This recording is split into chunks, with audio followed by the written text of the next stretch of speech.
It is Tuesday, February 17th, 2026. Welcome back to the Deep Dive.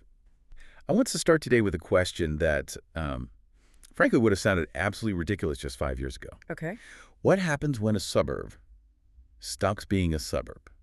Wow, that is a loaded question to start a Tuesday with. It is, but I'm serious.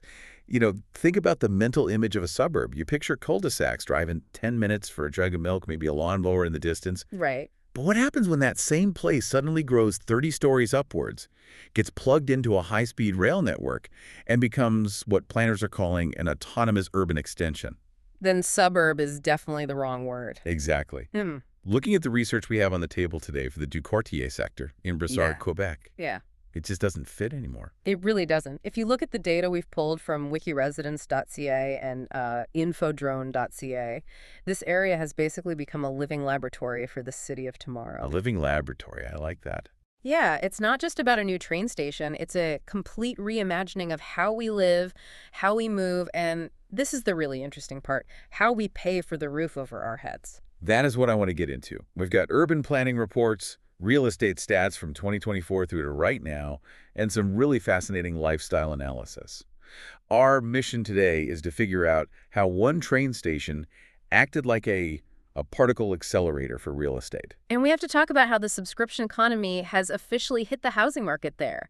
I mean, we aren't just talking about subscribing to Netflix anymore. We're talking about subscribing to your entire neighborhood. It's a huge shift. It's a massive socioeconomic shift from ownership to, well, to usership. Plus, I really want to talk about slipper access. I had a feeling you would latch onto that term. It is the best term in the entire research packet. But okay, before we get to the slippers, we have to start with the catalyst, the engine that started all this, the RM. Right. The Réseau Express Metropolitain, specifically that du Quartier station. To understand Brossard in 2026, you have to get that this isn't just a stop on a map anymore. It is the new vascular heart of the South Shore. And the ridership numbers are actually kind of shocking.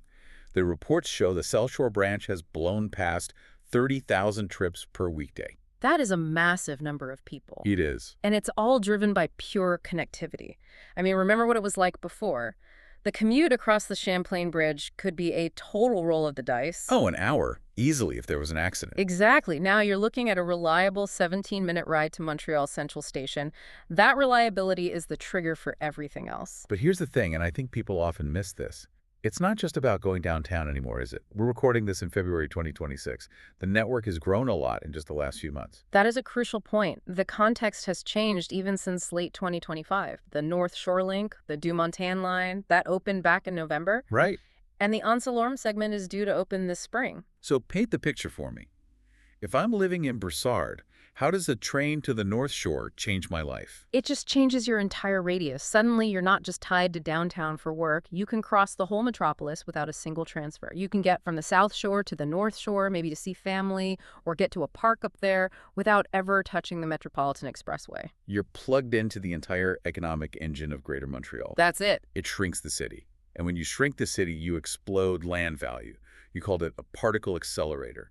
What does that look like in dollars? Well, the Wiki residence data shows that land within, say, an 800-meter radius of that station saw value hikes over 20, even 25% compared to areas just outside that bubble. The classic TOD effect, transit-oriented development. A textbook case. And the big money follows that. I mean, the flagship project, Solar Uniquartier, that's over $1.3 billion in investment alone. And that spills over to places like Quartier DIX30 nearby. It has to. You know, DIX30 was the definition of car-centric. Giant parking lots, you'd drive from one store to the next. It was a nightmare to walk through. You were basically playing Frogger with SUVs. Precisely. But now, with this flood of pedestrians from the train, they're shifting to a pedestrian-friendly design because, well, that's what boosts revenue per square foot. People want to walk. So we have the train, we have the money. Now let's look up at the skyline. Because if you haven't driven down Highway 10 lately, you might be shocked. Yeah, we aren't talking about 3-story townhouses here. This is where the planning shifted from infrastructure to vertical densification. The big news from the city reports is that in late 2025, Brossard authorized the first 30-story tower. 30 stories in Brossard. That seems, historically, that's a downtown height. It is a record density for the area. But remember, autonomous urban expansion, that one approval paves the way for maybe 1,800 to 3,000 new housing units in just this sector. And construction is ramping up right now in 2026. It is. I want to paint a picture for the listener, though, because these aren't generic concrete blocks. The designs are really specific. Take the Palma condominiums that launched in 2025. The description is Palm Springs inspired, with these undulating balconies, green roofs. They're selling it as an urban oasis. They're creating a very specific vibe. They have to counteract that concrete jungle feel of high-density living, It's trying to feel like a resort. And then there's the Nobel and Oria projects. And this is where we get to my favorite detail, slipper access. I knew you'd get back to the slippers. I have to. It just sounds so cozy. The Nobel project offers a direct indoor footbridge right to the station. You literally never have to go outside. Think about the practicality of that for a second. Oh, I am. In a Quebec winter, being able to go from your living room to downtown Montreal without putting on a coat, that is a game changer. You could commute in your pajamas. HR might have an issue with that. They might. But it's important to note, the city isn't just letting developers run wild here. Their triennial plan for 2024 to 2026 put millions into active transport to connect all this. Right, like that cyclo-pedestrian overpass over Highway 10, that was vital. Because Highway 10 is basically a concrete river you couldn't cross before. That overpass is the stitching. It connects the residential side to the commercial side. They've added bike shelters, completed new parks. They're trying to do it right. And the retail validation is there. I saw in the notes a Mandy's opened in 2025. Now, for listeners who don't know, Mandy's is this really popular upscale salad spot in Montreal. It's a status symbol. It's a signal. You know a neighborhood has arrived when a Mandy's opens. It tells the market. You don't need to leave Brossard to get the premium experience anymore. Okay, so we see the buildings, we see the shops. But who is living there? And how? Because these real estate reports from Infodrone.ca show a fundamental shift in the housing model. Yeah, we're moving away from the buy a condo dream and toward a subscription lifestyle. This is the all-inclusive rental revolution. The zero-hassle model. That's what the sources call it. One bill covers everything: your rent, electricity, heating, hot water, high-speed internet, and usually 5 high-end appliances. Is this just for students? Because that sounds a bit like a dorm setup. Not at all, and that's the interesting part. The target is digital nomads, young professionals, even downsizers. People who hate setting up utility accounts, paying deposits, dealing with 3 different contracts just to live somewhere. It streamlines everything. And it is dominating the market. The stats show 65 to 70% of new units delivered near the station from 2023 to 2026 are these all-inclusive rentals. That is a huge majority, but let's talk about the price. I'm looking at these numbers, and for a new one-bedroom, a 3.5 NAF, the all-inclusive rent is around $2,100 a month. That sounds steep for the suburb. It sounds high on the surface, Yeah. but you have to do the rent versus buy math, especially with interest rates where they've been. Okay, walk me through it. Why pay $2,100 in rent instead of building equity? So you write a check for $2,100, that's your total cost. Done. Simple enough. Now compare that to buying a similar condo. First, your mortgage, then property taxes, then condo fees. Which are going up everywhere because of insurance.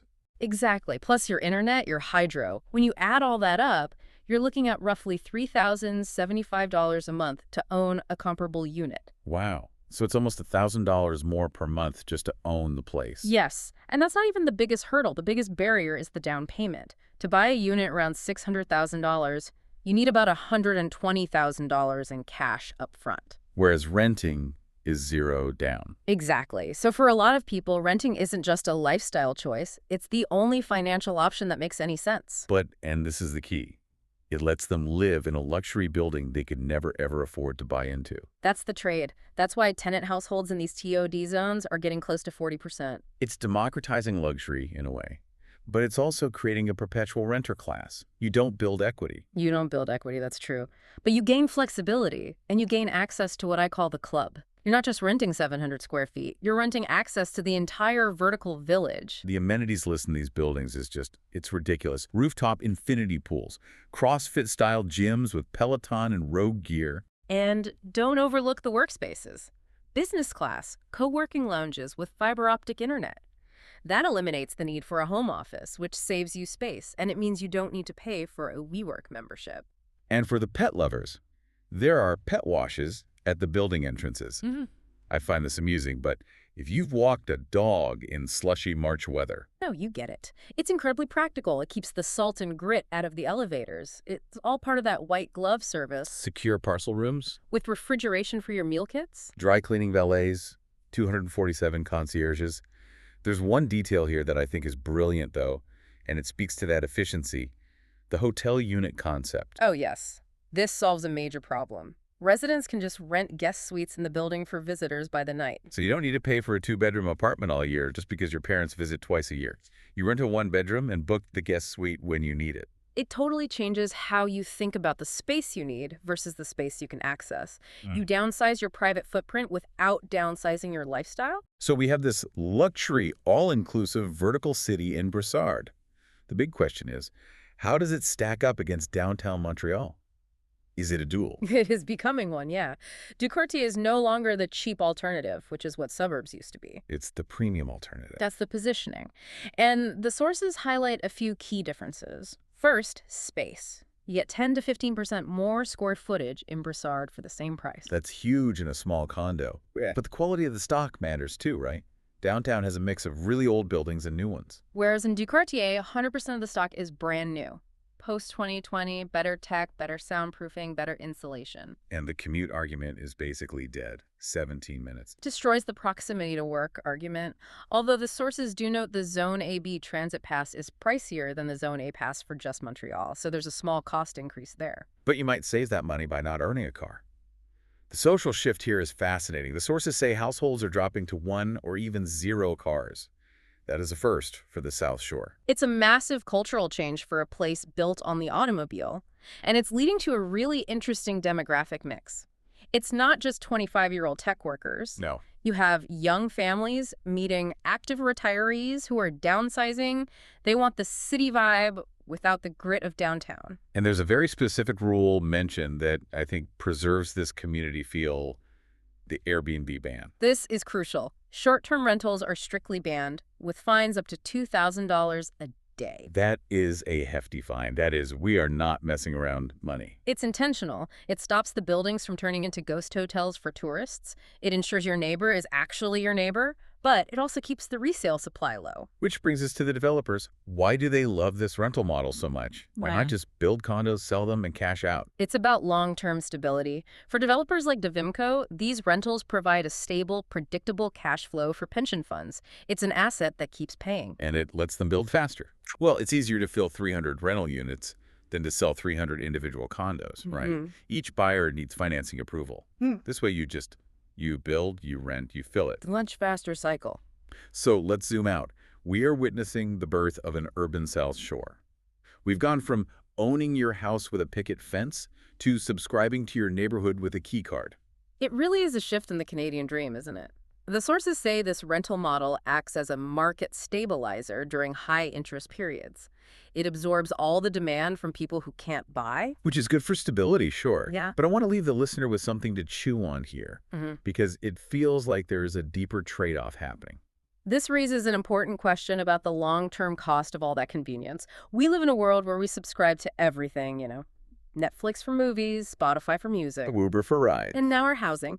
If you subscribe to your neighborhood rather than earning a piece of it, are you gaining freedom? The freedom to move, freedom from fixing a furnace? Or are you just signing up for permanent dependency on a corporate landlord? That is the question. Is it flexibility, or is it feudalism with a really nice gym and a pet wash? It's probably a bit of both. But looking at the occupancy rates in Brossard 98, 99% convenience is winning the argument right now. It certainly is, especially when you can walk to the train in your slippers. We will leave you with that thought. If you want to dig into the numbers, and the math is really interesting, check out the source links for wikiresidence.ca and infodrone.ca in the show notes. There's a lot more data in there if you're curious. Thanks for joining us on this deep dive. We'll catch you in the next one.